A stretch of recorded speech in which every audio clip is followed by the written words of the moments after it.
আমরা অনেকেই ভাবি আমাদের বয়স যতটা, শরীরও ঠিক ততটাই তরুণ বা বয়স্ক, কিন্তু আপনার আসল শরীরের বয়স হয়তো আপনার জন্মসালের থেকে আলাদা। এই 1 মিনিটের সহজ পরীক্ষায় আপনি খুব সহজেই জানতে পারবেন আপনার শরীরের প্রকৃত বয়স। শরীরের নমনীয়তা, ভারসাম্য এবং শক্তি নির্ভর করে আপনার দৈনন্দিন অভ্যাস, খাদ্যাভ্যাস এবং ফিটনেস রুটিনের উপর। এই ছোট্ট পরীক্ষাটি ঠিক সেই বিষয়গুলো যাচাই করবে। প্রস্তুত হন।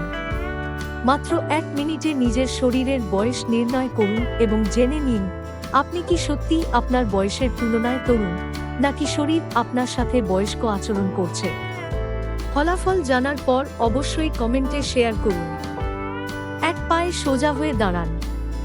অন্য পাটি কোথাও হেলান বা ভর না দিয়ে উঁচু করে রাখুন। হ্যাঁ, ক্লাসে পড়া না পারলে শিক্ষকেরা যেভাবে 1 পায়ে দাঁড় করিয়ে রাখতেন ওভাবেই চোখ খোলা রাখুন। আর 2 হাত রাখুন কোমরে। এবার ঘড়ির দিকে তাকিয়ে খেয়াল করুন কতক্ষণ এভাবে দাঁড়িয়ে থাকতে পারেন। 1 মিনিট বা 60 সেকেন্ড পর্যন্ত 1 পায়ে দাঁড়িয়ে থাকতে পারছেন কি? 60 সেকেন্ড বা এর বেশি 1 পায়ে দাঁড়িয়ে থাকতে পারলে আপনার বয়স 18 থেকে 39 বছরের মধ্যে। 45 থেকে 50 সেকেন্ড দাঁড়িয়ে থাকতে পারলে আপনার শরীরের বয়স 40 থেকে 49 বছর। 40 সেকেন্ড দাঁড়িয়ে থাকতে পারলে আপনার বয়স 50 থেকে 59 বছর। সাধারণত বয়স 40 হয়ে গেলে মানুষ ভারসাম্য হারাতে থাকে, অর্থাৎ 1 মিনিট 1 পায়ে দাঁড়ানোর মতো ফিটনেস থাকে না।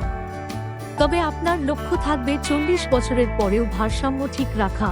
1 মিনিট 1 পায়ে দাঁড়িয়ে থাকা, স্বাস্থ্যকর খাদ্যাভ্যাস, নিয়মিত হাঁটা, শারীরিক পরিশ্রম করা, ঠিকমতো ঘুমানো, দুশ্চিন্তামুক্ত জীবনযাপনের ফলে আপনি 50 বছর বয়সেও শরীরের ভারসাম্য রক্ষা করতে পারবেন।